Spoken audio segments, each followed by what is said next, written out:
we already looked at type 1 and type 2 errors in a criminal justice context, and we could see that the type 1 and type 2 errors are both pretty dire. They're neither one of them is a good thing, and they both have pretty scary outcomes and heartbreaking outcomes. And we want to expand on that a little bit more. So there are actually lots and lots and lots of applications of type 1 and type 2 errors, in particular for screening tests. So let's think about some screening tests, for example. So security screening. So if you walk through metal detectors or the TSA security screening at an airport, or if you're going into an amusement park and they kind of wave you through the metal detectors and like look at your bag for a minute, stadiums, etc. Now, of course, they could correctly say you're fine, you have no weapons, you're good, or they could correctly say you have a weapon, stop you. But there's also two other options. A person with no weapons is believed to have some, right? A lot of us have had this experience.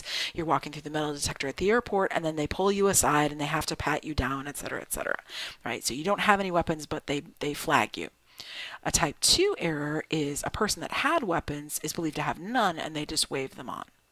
So obviously, in that case, the type 2 error is really kind of terrible because you never know what that person's going to do. The type 1 is also kind of terrible because it's tedious and it's annoying and it's difficult to work with, and you're spending a lot of your time and a lot of your energies on people that aren't going to have anything. So they both have problems. Inventory control. So I always think of this as like those old cartoon conveyor belts. You know, you'd watch some Looney Tunes character get accidentally put into the conveyor belt system and then they're rejected for being, a bad egg or whatever. So that would be automated inventory control. So the machine is kind of checking them to make sure they're okay.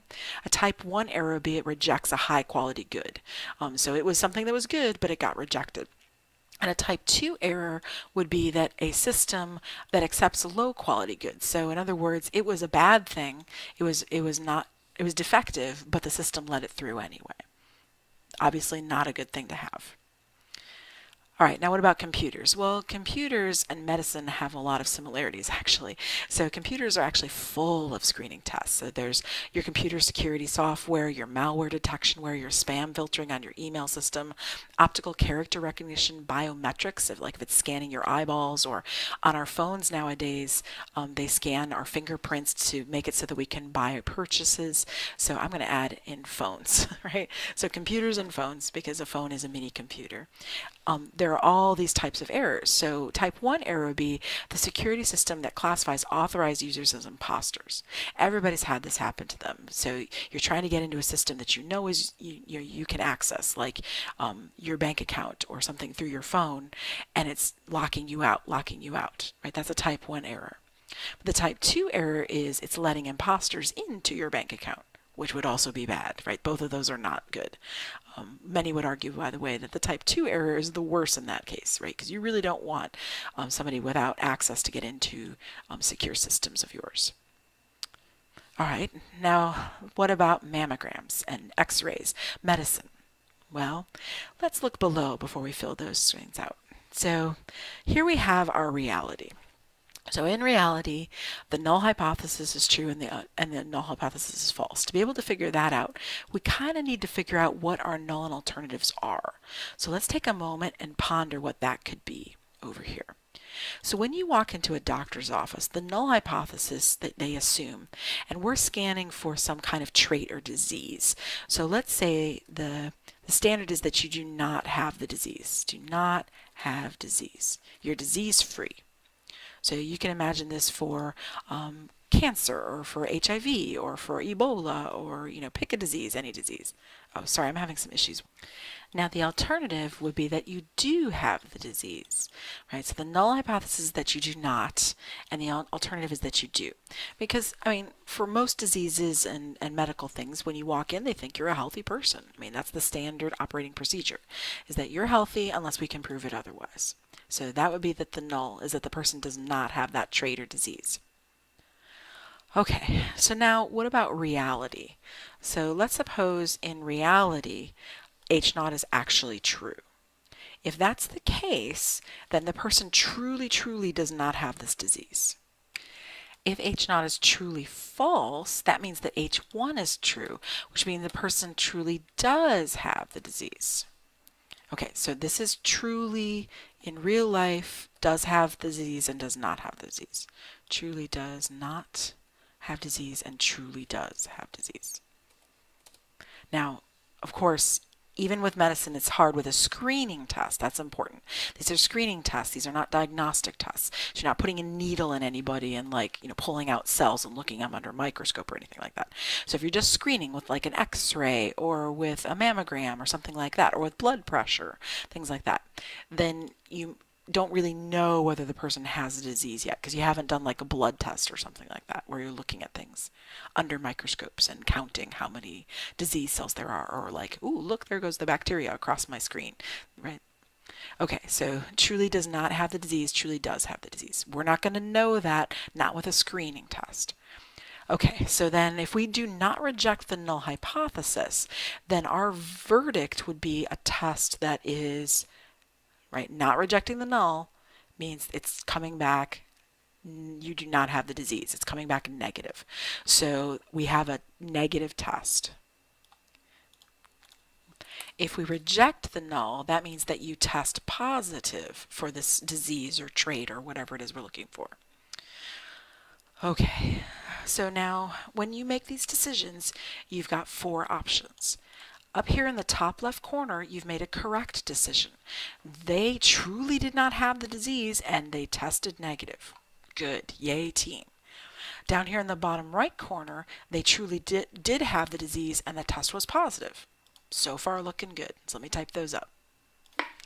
All right, so I'm going to give them both smiley faces, even though hypothetically speaking this bottom right corner is not actually a happy time, but at least the test is statistically happy because it's doing what we want it to do. It tested positive for somebody that truly has the disease. Okay, now what about the other 2 corners? What did they look like? So over on the top right corner, this is a person that has the disease, but they're testing negative. And that's bad. That's really bad. Let me type that up. So the patient has the disease, but they test negative. That's a false negative. So a type 2 error in this instance would be a false negative, and that's the medical context. It'll be a false negative. So that's not good at all. No, no, no, right? Especially for a communicable disease, if you can get other people sick. And of course, beta is the probability of this happening, right? That's what beta stands for. This bottom left corner over here is the person truly does not have the disease, but the screening test flags them as positive. Well, that would be a type 1 error. Now the probability of this one is alpha. I don't want to throw that in there, but the probability of that one is alpha and the probability of the type 2 is beta. All right, so this is they do not have the disease, patient does not have the disease, but they test positive. Okay, so both of those are bad, obviously. So let me write them up real quickly. All right, so in a type 1 error situation, they're told that they have a disease that they don't have. So what will be the consequences of that? Well, for diseases and such, they're going to then try to run a diagnostic test. A diagnostic test in medicine would be like a biopsy or something like that, or let's do a different type of screening test and see if we catch it that way. So you'll be more tests, different kinds of tests. So let me say that, more tests and different tests. So they might try to rerun the same test just to see if they get the same results. So there might be more screening tests, let's say you got a mammogram positive, but then they might send you to do an X-ray, right? Those are both screening tests. And then if they both come back positive, both the screening tests, then they might send you to do a diagnostic test where you have a biopsy and they put a needle in and try to pull out some fluid or some cells and that kind of thing. All right, now the type 2 error, the consequences of that are pretty dire because the patient is sent off being told that they're fine. And if this is a communicable disease, they could be getting other people sick. All right, so the patient will be sent home and told they're fine with a type 2 error, and that is very much worse, right? Very, very, very much worse, because they are going to go off and they're going to infect others, most likely. And especially if the disease is communicable. If it's not communicable, then, I mean, imagine it's something like cancer. Well, they were told they were fine and they're going to be dying.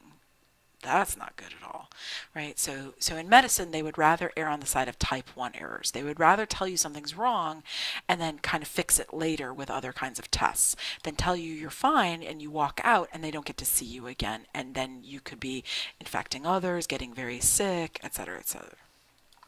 I'll say that, infecting others and getting more ill, right? So you could be getting very, very sick.